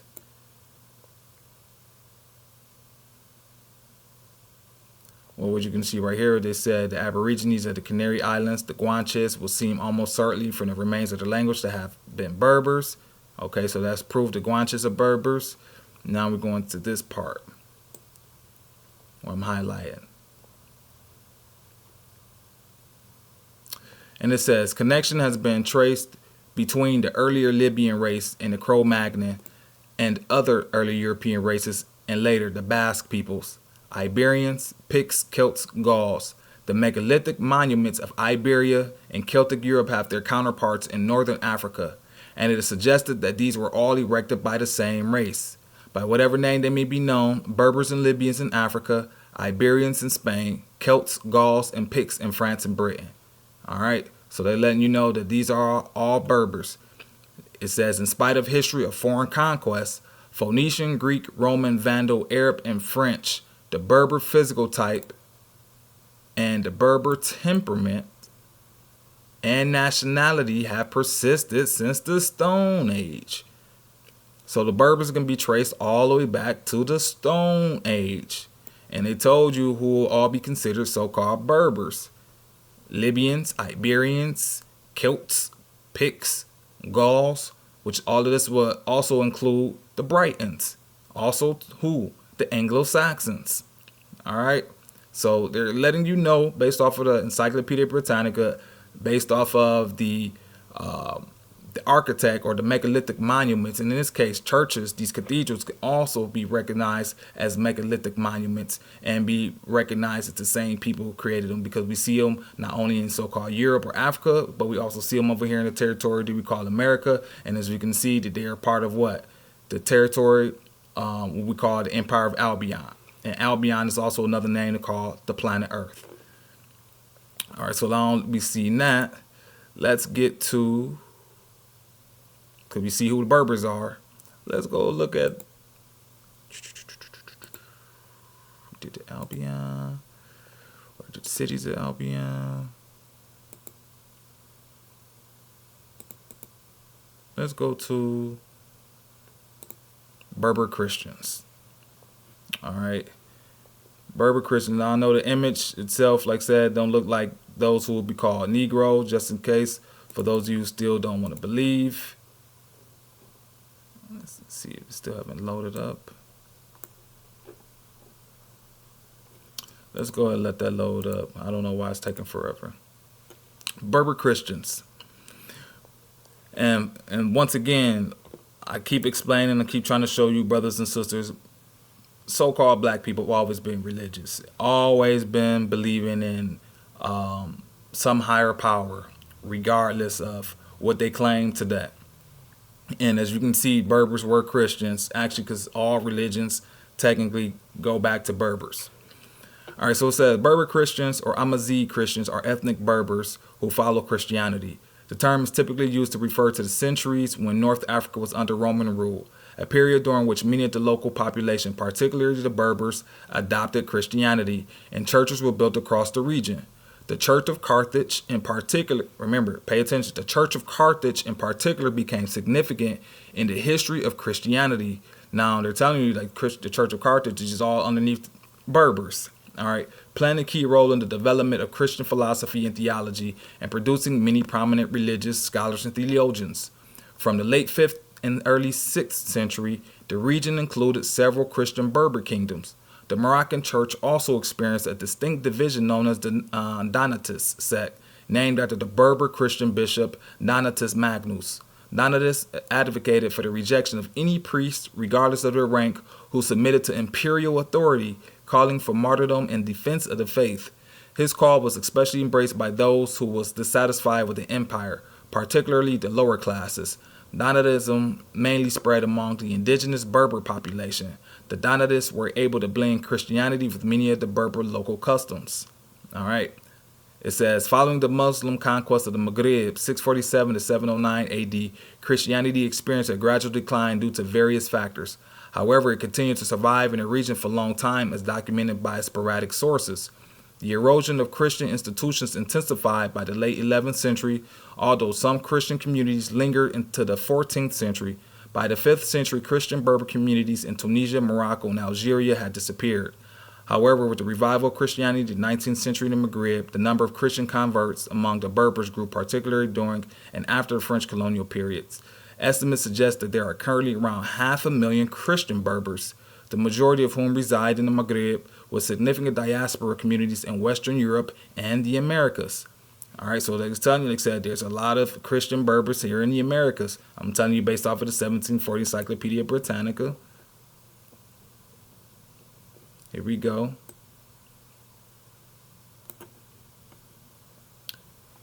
Section 4. The term Negro is confined to slave Africans, the ancient Berbers and their descendants. All right, so you brothers and sisters, aka African American, Negro, black colors, whatever, you know, which these are nothing more than legal fictions that tie you to a social political construct that's not, this does not tie you back to a nation or people either scientifically or anthropologically. You know, it's all based off of the agenda of those who created it. And that agenda was not, as you see, anything that was benevolent, and it was not anything that was set for your benefit. So as we're showing you that those Berbers who were Christians were actually you. You were those Christian Berbers. All right. And it says, several notable writers, theologians, and saints of Berber descent emerged along with key figures in Christian history and Western Christianity. Among them were Donatus Magnus, Cyprian of Carthage, Arius, Saint Monica, Alypius of Tagaste, Tertullian, regarded as the founder of Western theology and the father of Latin Christianity, and Augustine of Hippo. So as you can see, Christianity started through Berbers, brothers and sisters. It was Berbers. All right, one of the most influential fathers of the church and key figures in Christian philosophy and Western thought were also of Berber origin. Y'all hear this? Do you hear this? Additionally, 3 popes of Berber descent ascended to the papacy: Pope Victor I, Pope Miltiades, and Pope Gelasius I. All right, and we don't even need to go into antiquity unless you want to, but I pretty much said what I need to see in regards to the Berber Christians, and to show you that you are those Berber Christians, and to show you that the Christianity actually started and originated by Berbers. And like they said, the Christian philosophy and the Western thought Because remember, we're in the West, and remember the West was also known as what? Albion. And Albion was known as what? The land of the giants. And Albion, we know, was what? Was an empire. And who was the head of that empire? King Edgar the Peaceful. And King Edgar the Peaceful said he was going to do what? He was going to rule his Christian subjects with peace. So those Christians, who we know was what? Were Berbers. We know King Edgar the Peaceful, they were what? Berbers. You see, brothers and sisters?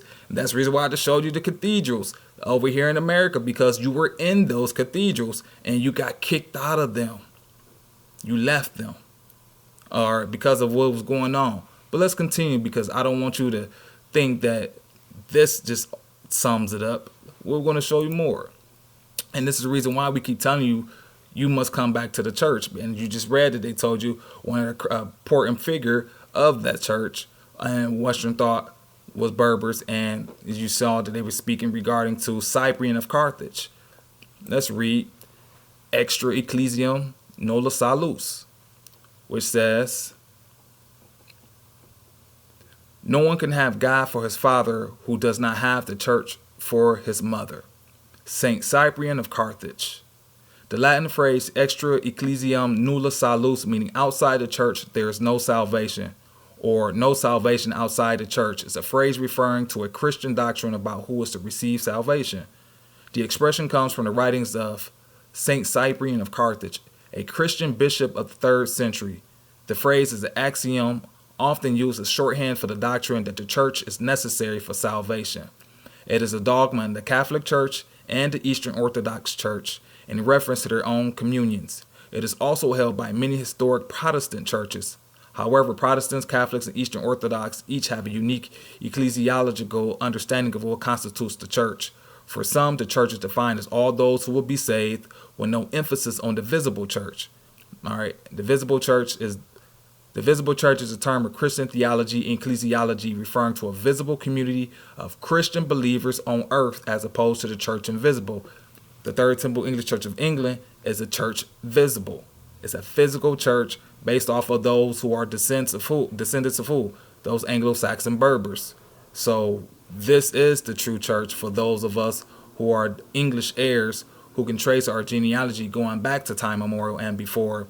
And as you can see, the great church patriarchs as well matriarchs were Berbers, going back to so-called the Western philosophy, going all the way back to the time of the creation and erection of the English church that King Edgar the Peaceful spoke about in regards to the God's church. So God's church is the English church. All right. And let's see. So we just read from... so now you can see, like I said, Saint Cyprian was a bishop of Carthage, an earlier Christian writer of Berber descent. All right? Of Berber descent. I'm telling you, though, brothers and sisters, that that's who we are. They're telling you that's who we are. But you don't want to be that because y'all don't want to honor the law. But that's fine, because many are called, few are chosen. Now, how can I explain and show you how Albion is not only over there, but also over here? Well, like we said, we listen to the church. We're going to go to the T and O map. The T and O map. Thank you, King Clifford Jefferson, for bringing this up a long time ago. Like I said, now I can go ahead and give you brothers and sisters a little bit more detailed information. So therefore you can understand what the king brought. And now I'm seeing that this is what happened based off of the understanding of the inheritance of the planet. And we have to use the TO map. And the TO map represents the breakup of the inheritance from Shem, Ham, and Japheth, who are the sons of Noah. And for those of you who don't know, that I am the Noah of today. A T&O map, or OT or TO map, also known as the Isidore map, is a type of early world map that represents world geography as first described by the 7th century scholar Isidore of Seville. He's also called the father of etymology, for those of you who don't know. In his De Natura Rerum and later his Etymologia. A later manuscript added the names of Noah's son, Shem, Japheth, and Sham for each of the three continents. See biblical terminology for race. A later variation with more detail is the Beatus map drawn by Beatus of Liabana, an 8th century Spanish monk, in a prologue to his commentary on the Apocalypse. Alright, so it says Isidore's description. So the earth may be divided into three sides, trifarei, of which one part is Europe, another is Asia, and the third is called Africa. Europe is divided by Africa by a sea from the end of the ocean and the Pillars of Hercules. And Asia is divided from Libya, because remember, Africa was known as Libya, ancient Libya, all right, with Egypt by the Nile. Moreover, Asia, as the most blessed, Augustine said, runs from the southeast to the north. Thus, we see the earth is divided into two comprised. On the one hand, Europe and Africa, on the other hand, only Asia. Etymology chapter 14 said the inhabited mass of solid land is called round after the roundness of a circle, because it is like a wheel. Because of this, the ocean flowing around it contained in a circular limit and is divided in three parts, one part being called Asia, the second Europe, and the third Africa. All right. And it's talk about the history, description, and spherical earth concept. Although Isidore taught the etymology that the earth was round, his meaning was ambiguous, and some writers think he referred to a disc-shaped earth. However, other writers by Isidore make it clear that he considered the earth to be spherical. Indeed, the spherical earth had been the prevailing scholarly assumption since at least Aristotle, who had delineated a frigid clime at the poles, a torrid clime near the equator, and a habitable temperate clime in between. All right, so as you can take a look at the image of which they represent the TO map. You got Europa, which is Europe, to the left, bottom left-hand quadrant. Then you have Africa in the bottom right-hand quadrant. And then at the top, you have what they call Asia, which was considered paradise. And then around it, it was circled as the ocean, what they call Oceanus. But a better representation would be this. So you can see exactly where we're going to be explaining. Unfortunately, they don't show you all of Asia, but that's fine. So as you can see, top is Asia, bottom left, which would be considered Europa, or just would be considered Japheth inheritance, and to the right, this is Ham or Cam inheritance. Now, if you notice the bottom left quadrant, it not only encompasses North Africa, but it encompasses what we call the Iberian Peninsula. It encompasses what we call Northwest Europe, also the British Isles, all the way to what you will see Iceland, Greenland, and North America. All of this would be considered technically one. And it's all part of the inheritance of Japheth. All right. Now, why is this important? Because we just explained that Albion was considered everything to the west, from the location that the Greeks, them like Ptolemy, Pliny, the Elder, them was speaking regards. That would be all of this, everything to the left. I wish I could turn it upside right so you can see.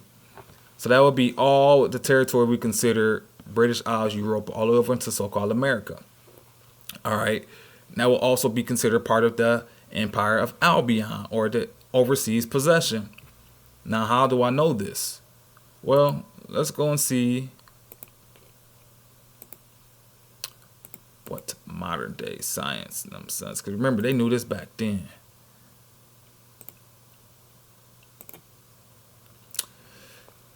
This is the article that's on the New York Post, but it's on other links that you can go and verify this information too. So like I said, we like to deal with law, science, and history together to bring a conclusion for those of you who are trying to get an understanding of what it is that we're saying and speaking. It says North America and Europe should be classified as one continent, controversial study. Now, I just showed you the TO map. And a part that would consider Europe and North America was part of Japheth's inheritance. that we'll be part of, aka us Anglo-Saxon Berbers or Berbers. All right. It says, a controversial new study suggests our geography textbook should be rewritten. Since we were young, we've learned that Africa, Antarctica, Asia, Oceania, Europe, North America, and South America make up the 7 continents. But a study published in the journal Gondwana Research puts from the claim that there's actually only 6 continents. All right, and then they showing you 61 million years, 59, 56, blah, blah, blah, about the tectonic plates moving, folding, the fault lines. All right. It says researchers from the University of Derby looked into the breakup of the European and North American over time and the geological process behind it, and they found that the breakup is still ongoing. Dr. Jordan Fathian, lead author of the study, explained to Earth.com that the North American and Eurasian tectonic plates have not yet actually broken apart as it traditionally thought to have happened 52 million years ago. All right, so you see the North American plate, you see Iceland, you see also where it says the Eurasian plate, that's to the right. And then the Mid-Atlantic Range goes all the way through. All right, and then you see the North Atlantic Ocean. All right. Let's continue. It says, he said that these tectonic plates are in fact still stretching and in the process of breaking apart, and they're not yet separate entities. So he's explaining that the fact that the tectonic plates themselves has not yet fully separated, that America and Europe are technically still one landmass.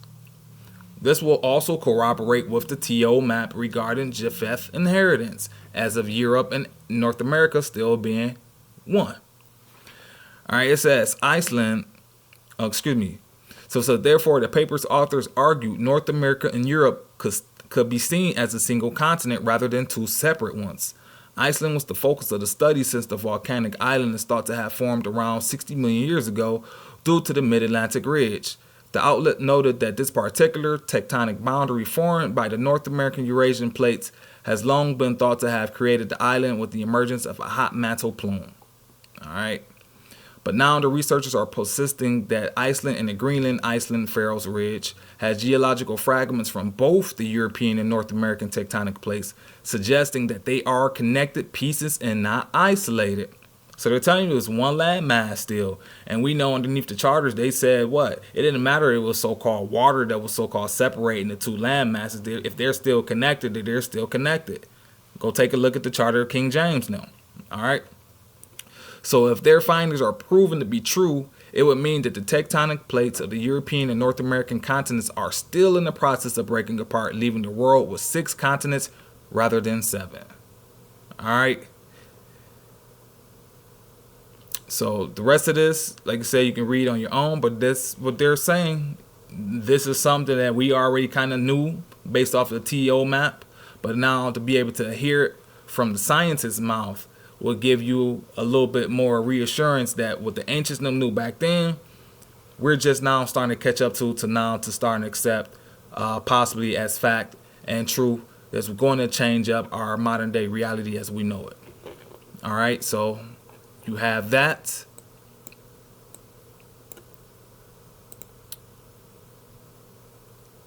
Show the TO map, as you see again. Europe, North America, all part of Japheth's inheritance. Let me see if I wanted to go over this.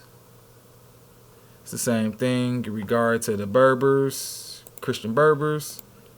Right to that. Dissolution of monasteries.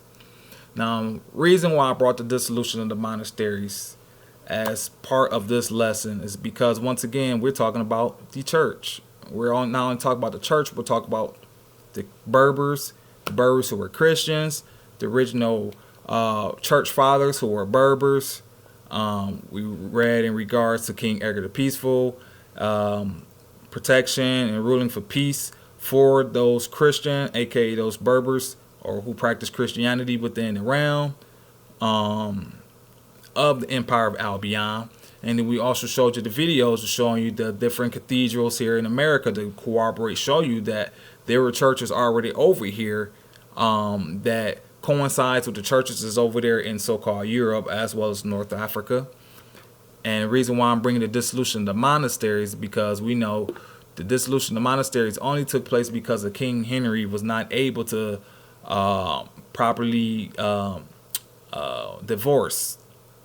And so what he wanted to do as now making himself the head of the Church of England, for him to have any money, he needed to take the money from the so-called monasteries, and that's why he did the dissolution of the monasteries. We know the monasteries were all ran by monks that could be traced back to the Benedictine reform that was instituted by King Edgar the Peaceful. So the dissolution of the monasteries is pretty much the dissolving of what King Edgar the Peaceful did, and as you can see, them doing this also start placing the kingdom in more of an emergency situation regarding, like I said, now the intelligence of the people was falling, which is going to pretty much place the kingdom into darkness once again.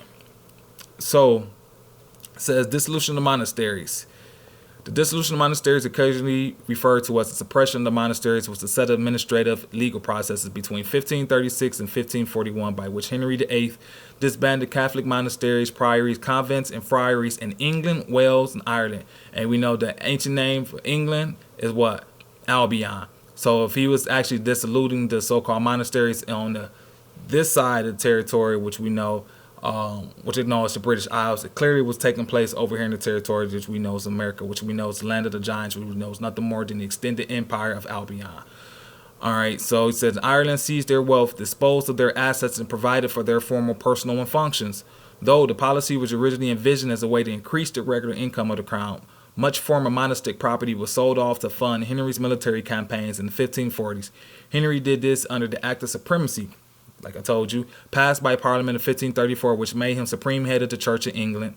And this is the Roman Catholic Church of England because he himself was a descendant of Roman Catholics. He had broken from Rome's papal authority the previous year. The monasteries were dissolved by 2 acts of Parliament, those being the First Suppression Act in 1535 and the Second Suppression Act of 1539. While Thomas Cromwell, Vicar General and Vicegerent, that's supposed to be Vice Regent of England, is often considered the leader of the dissolution. He merely and what Thomas Cromwell also did was the time they did the iconoclast. The iconoclast was they were destroying any of the original artwork that represented the original people there in that territory. So a lot of the so-called artwork of those who look like us, you're not going to truly find during this time after Thomas Cromwell because they destroyed it. Now, the church did maintain a lot of the original stuff, but you got to look for it. So it says, often considered leader of the dissolution, he merely oversaw the project and he hoped for reform, not eliminating the practice. The dissolution project was created by England's Lord Chancellor. So remember, the Lord Chancellor deals with what? Chancery Court. So it's also going to be dealing with property. All right, Thomas Audley and Court of Augmentation's head, Richard Rich. Historian George W. Bernard argues that the dissolution of the monasteries in the late 1530s was one of the most revolutionary events in English history. It absolutely was. It says there were nearly 900 religious houses in England, around 260 for monks, 300 for regular canons, 142 nunneries, and 183 friaries, some 12,000 people in total, 4,000 monks, 3,000 canons, 3,000 friars, and 2,000 nuns. If the adult male population was 500,000, that meant that 1 adult man and 50 was in the religious orders. Wow. In the end, Henry gave most of the money to supply the war. So as you're going to see, he dissolved the monasteries just so that he can take the money. The money was actually helping the people and ended up turning to fund his so-called war.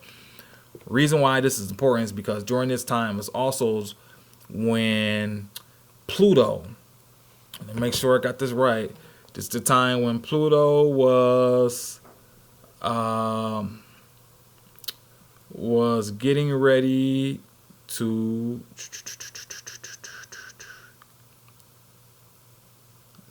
Pluto was, give me 1 second.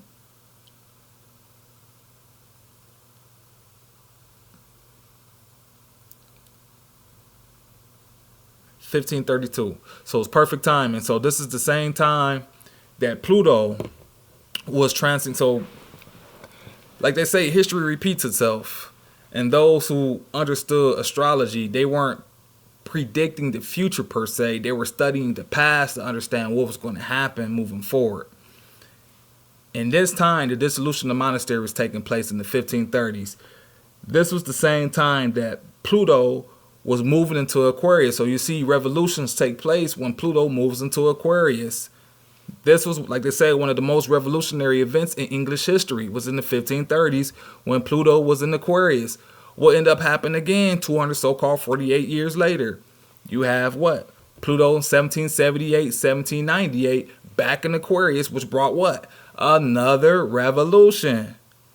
Now we're back in 2024. Pluto is back in Aquarius. What do you think is about to what do you think is about to happen again? Something have to dissolve so something can be rebirthed. There have to be an ending for there to be a beginning. Back then, they dissolved the so-called monasteries, so therefore that he can rebirth this so-called new regime through the so-called Tudor dynasty, because during this time, what happened? The original regime was who? The Angevin dynasty. When the Angevin dynasty fell, aka the Plantagenet dynasty fell, that was the end of the Middle Ages, which brought in what? The modern age. Brothers and sisters, so we're dealing with history repeating itself.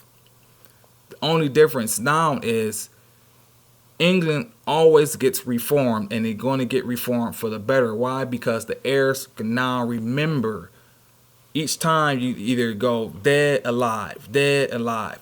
We were alive in the monastery time. You know, remember the church recognized people as been alive. And then we fell. Going all the way to the time of what?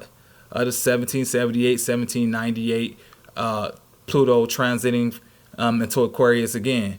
Then we was in complete bondage from 1798 all the way until what we can call today 2024, because now the conscious coming back into the fruition regarding who you are, so therefore you can revolve or go back to who you were prior to your fall, because a revolution is going to take place again. It always takes place when what? When Pluto enter into Aquarius. Aquarius is what? He's the water bearer, so he come and bring the knowledge. He brings the wisdom. He's the one who brings and moves humanity forward to a more of a harmonious light, and we call it a more futuristic light. Something that's going to separate you from the past regime. This past regime that we're speaking about today is this regime of the United States of America. Why? It's because they're going to have to dissolve.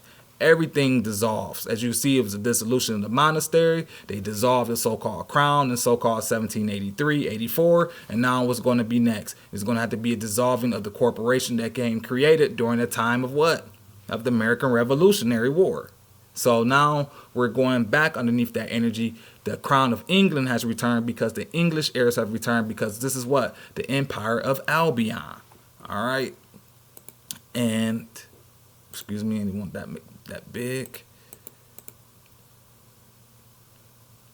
And then I was going to show the other pages, but during every time of revolutions take place, there's always a Belmont there. Francois, he was alive during the last revolution in the 1500s. In the 1700s, there was a Baron de Belmont who was helping the so-called Jews in the territory that we call Jamaica to help them for their so-called revolution from their occupation of being in bondage. And that Baron de Belmont was a messenger for the King of England. Now we transition to another 240-some years. I, Dion de Belmont, the messenger and archbishop for the King of England, once again. I done showed you who we are. I done showed you our authority today. I'm showing you the history. I'm showing you what time it is from the stars. I'm showing you that I am the messenger of Christ, because the X is representation of the seal of not only Christ, but the seal of God. We have gave you everything you need to know in regards to who we are and who you are. Now we need you, brothers and sisters, to start accepting that we are in a state of emergency. We are here to uplift the kingdom, aka the empire, which is you now know as the Empire of Albion, which is truly planet Earth. And the only way for that to be done is through intelligence. And for that intelligence to be inseminated, you need to have what? A representative. You need to have not only a representative, but you need to have a body politic. For those of you to be able to come in, to be cleaned up, to be properly baptized. Because you can see, based off of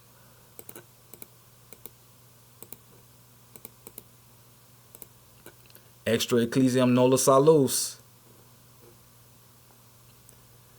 No one can have God for his father who does not have the church for his mother. So the English church, now known as the Third Temple English Church of England, she is the mother church for the English people.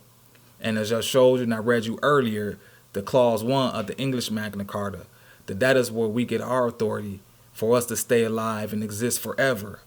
And those of you who want to come home, this is the only way for your salvation. It's not going to come on your own. It's not going to be based off you just chilling in your crib, you believing in something that nobody else can see. No, our law, as they say, is the living law. Our God is the living God. It's not none of that hocus pocus stuff. It's time for you to start putting away childish things, and start growing up and step into the world of an adult. Like I said, time is of the essence, and time waits for no man, brothers and sisters. Right now, you're about to be dealing with a situation with a deportation, because what happened in 1790 was a passage of the Naturalization Act. As I'm explaining to you right now, what's going on is Pluto was dissolving. He's dissolving anything that's not supposed to be here, anything that's not natural and is not helping move forward for the new age. And in this case, a lot of you, unfortunately, are not doing any good here on the planet. You're actually causing more problems than you're helping. You're considered a pest. You're considered a parasite. You're going against the principles of the church patriarchs. You're going against the laws of nature. You're going against everything that our forebears stood for.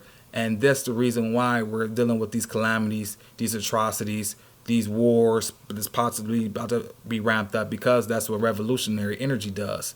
And change takes place in that fashion. And for those of you who's going to come this way, not a hair on your head will perish. Why? Because it's already written inside the law. So there's nothing more that you need to do besides get right. Pledge your allegiance back to the King of England. And for those of you who haven't done your genealogy, now is the time to do it. So as I get ready to come up to the last 5 minutes of this video, because I'm glad it's only going to be 2 hours, I wanted to make sure I went over everything. So as you can see, the term Negro is confined to the slave, those ancient Berbers, who you are.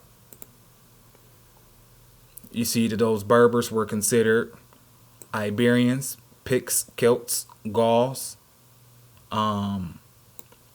as well as the Britons, and in their nationality persisted all the way to the Stone Age, which can verify that these stone builders were those who can be traced back to the Stone Age.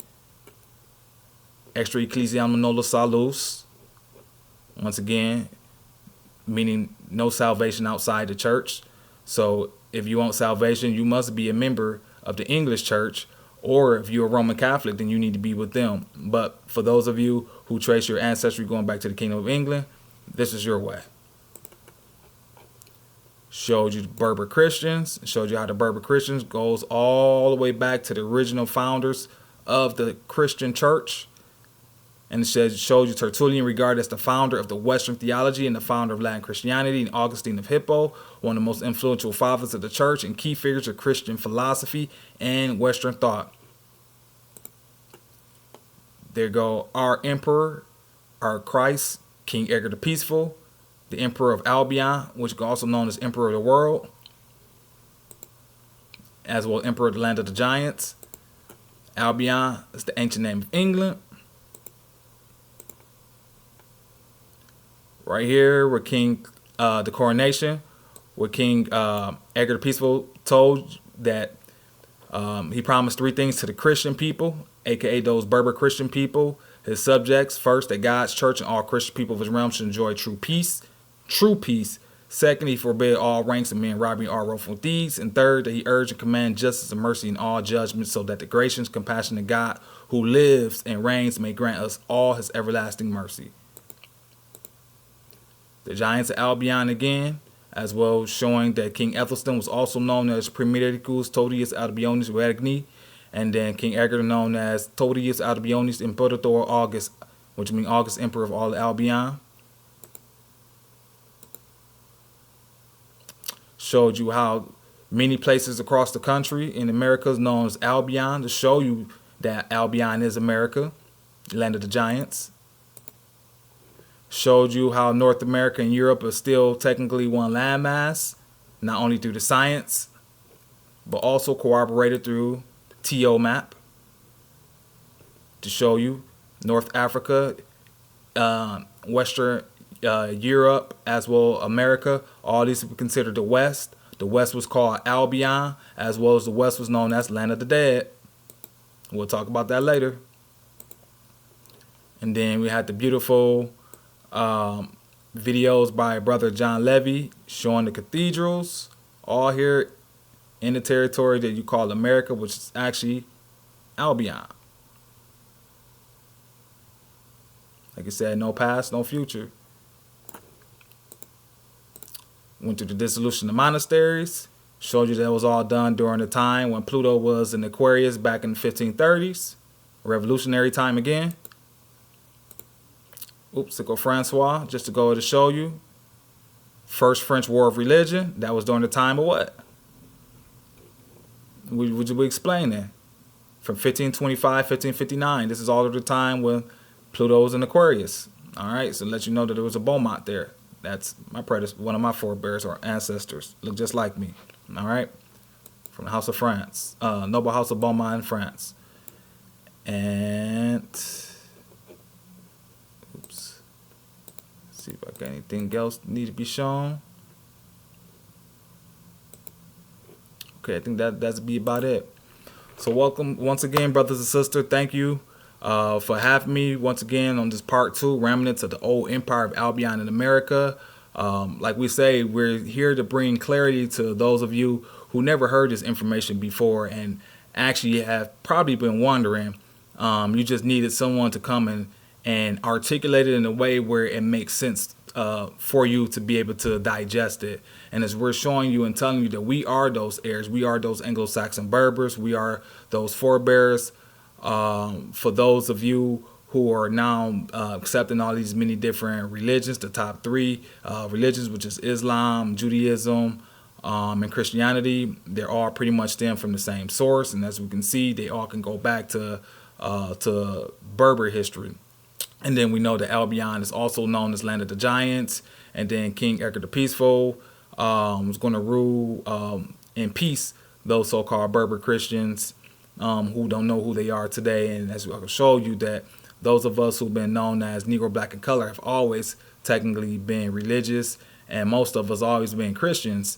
And it's only just been within the last, I would say, 30, maybe 40 years when they've been getting brothers and sisters to start throwing away their connection to Christianity, because when you do that, it actually takes you out of the protection of the church, because even King George III said that it's better for you to be in a Protestant church than to be in a Roman Catholic church, because there shouldn't be any so-called Roman Catholics sitting on the throne.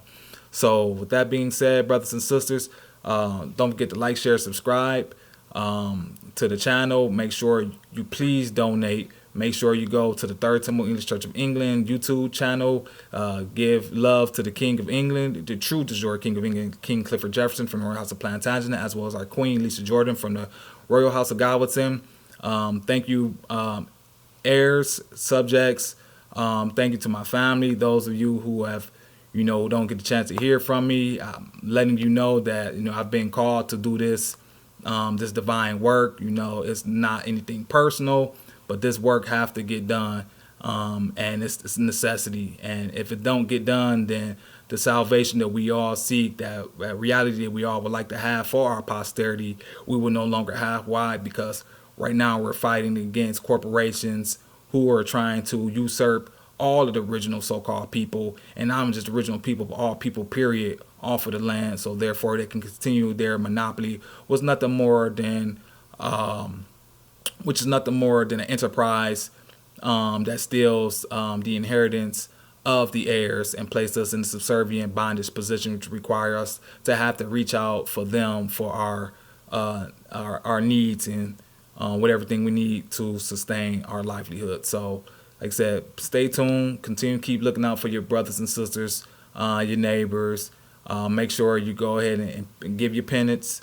For those of you who need to start doing charitable deeds, start doing those things now. That would actually help you relieve a lot of the so-called karma that you have, because you have to wipe the slate clean. So It's time to start giving back, brothers and sisters. No longer can we be consumers, and we now need to start paying attention to what time it is on the planet, because time waits for no man. So with that being said, I love you. I'll see you soon. Peace.